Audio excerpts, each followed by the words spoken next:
हवा मस्त आहे की नाही आता? पण ज्या दिवशी त्यांनी ती सभा घेतली धर्माधिकारी साहेब अप्पाश्रींची, वेळ 12 वाजता, म्हणजे कडकडीत ऊन वरती. पाणी प्यायला जायचं असेल तर 1.5 किलोमीटर लांब चालत जावं लागत होतं. मला मृत्यूचा आकडा माहित नाही, पण मृत्यू झालेल्यांच्या चेहऱ्यावरती जखमा होत्या, आणि जेव्हा जखमा होतात तेव्हा स्पष्ट होतं की इथे चेंगराचेंगरी झालेली आहे.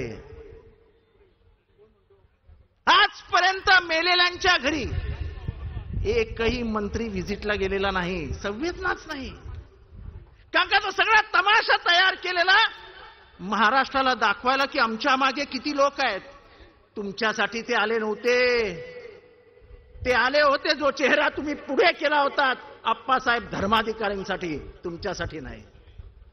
पण त्या बिचाऱ्यांचा खून केलात तुम्ही तुमच्या महत्वाकांक्षेसाठी.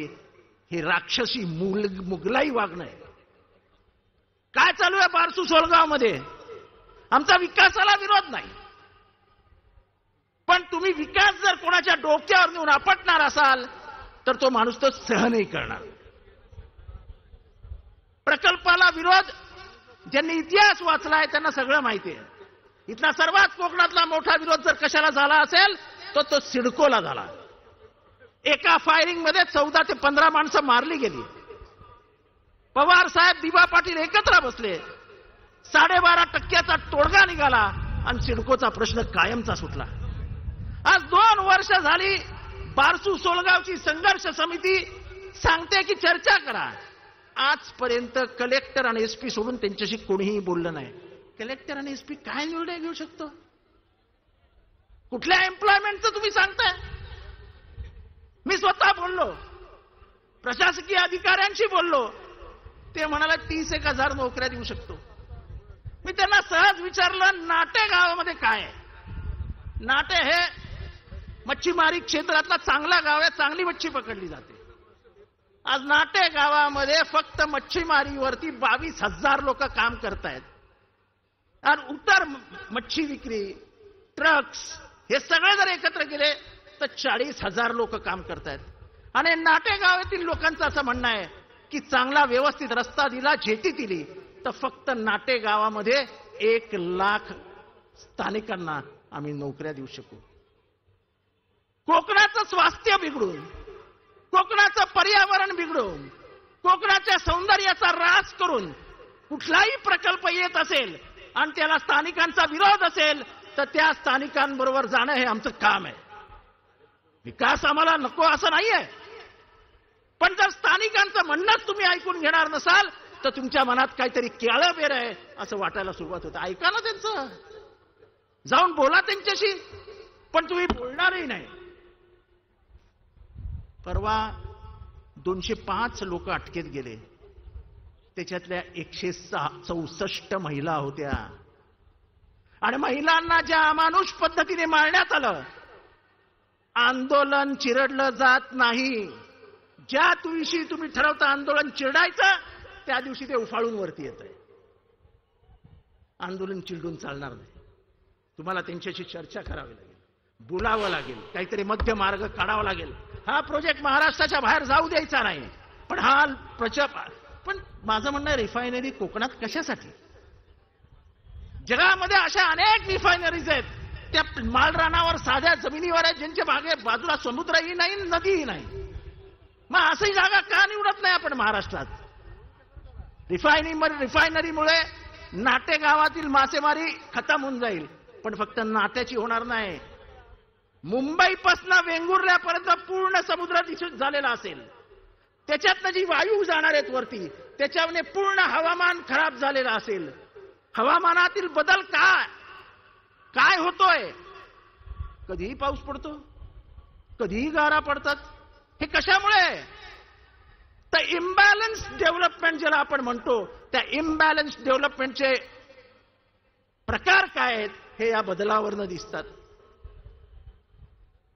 मंत्रिमंडळाने अनेक निर्णय घेतले. मी गृहनिर्माण मंत्री होतो. मी आणि आदित्यजींनी, असलमनी आम्ही एक निर्णय घेतला, असलम तेरे को याद होगा, एसआरए मध्ये ज्याची कोणाची झोपडी आहे त्याला आम्ही 2.5 वर्षात झोपडी विकण्याचे अधिकार दिले होते की तू झोपडी विक. मुंबईच्या झोपडपट्टीवासियांचं धन दौलत काय आहे तर त्याची झोपडी आहे. ती झोपडी विकून तो लग्न करतो, ती झोपडी विकून तो घरसंसार चालवतो, त्याचं नातं असतं त्या झोपडीबरोबर. या सरकारने 2.5 वर्षाचे 7 वर्ष केले. पण 7 वर्ष कधी केले? बिल्डिंग बांधल्यानंतर. म्हणजे बिल्डिंग बांधायला 20 वर्ष आणि विकायला 7 वर्ष. याचा अर्थ 27 वर्ष लागतील त्या गरीब माणसाला काही रिटर्न्स यायला, तोपर्यंत तो बिचारा गेला असेल. आम्ही गर्वाने सांगू शकतो की 30-35 वर्ष थांबलेला बीडीडीचा प्रकल्प आम्ही सुरू करून दाखवला. तिथल्या पोलिसांना आम्ही घरं दिली. ठीक आहे, मी 25 लाख म्हणालो, आलेल्या सरकारने 15 लाखामध्ये ती घरं दिली. पण आम्ही हे क्रेडिट घेऊ शकतो की ते काम आम्ही सुरू केलं. ते काम उद्धव साहेब ठाकरे आणि अजितदादा पवार यांच्यामुळे मार्गी लागलं आणि आज 43 बिल्डिंगी, 92 पैकी 43 बिल्डिंगी पाडून झालेल्या आहेत. आता कोणाविरुद्ध काही बोलायचंच नाही. बोललं की टाकात.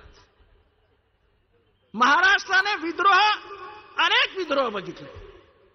मी जर यादी वाचली तर खूप मोठी आहे. मी पहिला विद्रोही मानतो बुद्धांना,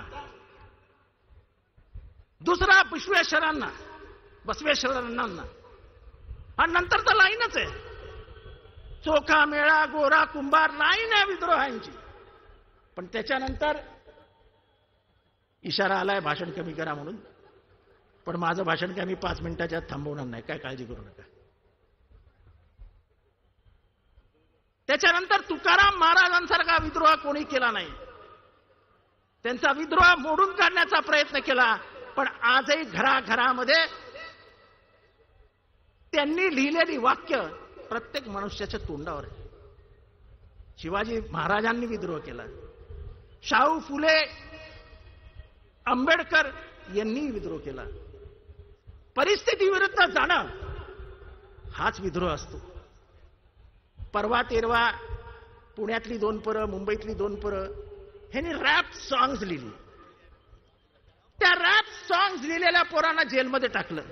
मी त्याच्यावरती एक छोटीशी आपलीच कविता केली आहे. अरे 50 खोका, अरे 50 खोका तुमने खाया, महाराष्ट्र ने क्या पाया. अरे 50 खोका, अरे 50 खोका तुमने खाया, महाराष्ट्र ने क्या पाया. लड़के ने उसको गले पे लाया तो पुलिस ने उसको जेल दिखाया. अरे 50 खोका, अरे 50 खोका तुमने खाया, महाराष्ट्र ने क्या पाया. अरे 50 खोका बोलते ही तुम क्यों चिढ़ते हो.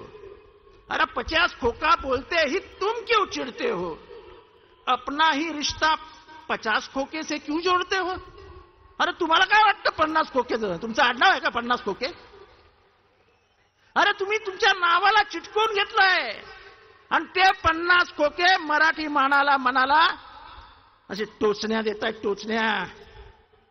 की महाराष्ट्राची राजकीय संस्कृती अशी नव्हती. महाराष्ट्राची राजकीय संस्कृती ही सुसंस्कृत होती, संस्कारित होती. यांनी संस्कृती बाजूला काढली आणि महाराष्ट्राच्या राजकारणाची अंतयात्रा काढली. आपल्याला जो निकाल लागलाय आता बाजार समित्यांचा, हे सगळे आपले रुरलचे जे लोक आहेत, सुनील केदार वगैरे, यांनी दाखवून दिला की महाराष्ट्रात महाविकास आघाडी एकत्र राहिली तर कुणाचा बाप आपल्याला नादाला लागू शकत नाही. काल आमच्या इथे एक हिंदू जगजागरण काहीतरी समितीची मीटिंग झाली. त्याच्यात माझा डीएनए काढण्यात आला. डीएनए, जितेंद्र आव्हाडांचा डीएनए काय आहे त्या विचारायला जोने विचारलं त्याला सांगू इच्छितो, माझा डीएनए निष्ठा आहे, निष्ठा. माझ्या डीएनए मध्ये गद्दारी नाही. माझ्या डीएनए मध्ये मी हिंदू आहे आणि मी अभिमानाने सांगतो की मी हिंदू आहे. पण माझ्या मनामध्ये कुणाविरुद्धही द्वेष नाही. तेव्हा आमचे डीएनए तपासायला जाऊ नका. हे महाराष्ट्रामध्ये जे दंगलीचं राज्य करू इच्छिता त्याला आमचा विरोध आहे. मी त्या दिवशी दंगलींबद्दल बोललो तर सगळेजण बोलले हा सनसनाटी बोलतो. काल एक केंद्रातला मोठा नेता कर्नाटकामध्ये बोलले की देश में दंगे होंगे. काही नाही बोललोय मी, तेवढंच बोलतोय की बिहारमध्ये दंगल झाली, बेंगॉलमध्ये दंगल झाली, महाराष्ट्रामध्ये दंगल झाली. या तीनच राज्यात दंगल का होते? कारण का या तीनही राज्यांमधनं बदल दिसत आहेत आणि हे बदल झाले तर लोकसभेमध्ये बदल घडून येतील म्हणून या माहोल तयार करण्यात येतात. आणि म्हणून जाता जाता एवढंच बोलतो, आदित्य ठाकरेजींनी सांगितलं की संविधान वाचवण्यासाठी आपण ही लढाई लढतोय. आपण जर संविधान वाचवलं नाही तर आपण लोकशाही विसरून जाऊ. आपल्याला संविधान वाचावं लागेल या देशाच्या हितासाठी, तुमच्या माझ्या हितासाठी. आणि म्हणून जाता जाता मी आपल्या सगळ्यांना एकच विनंती करणार आहे की हे संविधान लिहिलं त्या डॉक्टर बाबासाहेब आंबेडकरांनी, ज्यांनी हा देश विणून ठेवला आहे आणि ही वीण मोडणं एवढं सोपं नाही आहे. आणि म्हणून जाता जाता एकच घोषणा मला तुमच्याकडनं अपेक्षित आहे. ती घोषणा झाली की माझं भाषण संपलं असं समजा. मी म्हणेन जय जय जय जय जय भीम, तुम्ही म्हणायचं जय भीम जय भीम. हीच घोषणा आहे जी महाराष्ट्राला, तमाम मराठी माणसाला आणि भारताला जोडून ठेवणार आहे. कारण का त्या भीमरावांनी तुम्हाला आणि मला एक संविधान दिलं, जो संविधान कधीच बाजूला होणार नाही आणि आम्ही ते करू देणार नाही, हे आदित्यजींनी सुद्धा सांगितलं. त्यामुळे तुम्ही माझ्या बरोबर बोला, जय जय जय जय जय भीम, जय जय जय जय जय भीम, जय जय जय जय जय भीम. जय हिंद, जय महाराष्ट्र, जय भीम.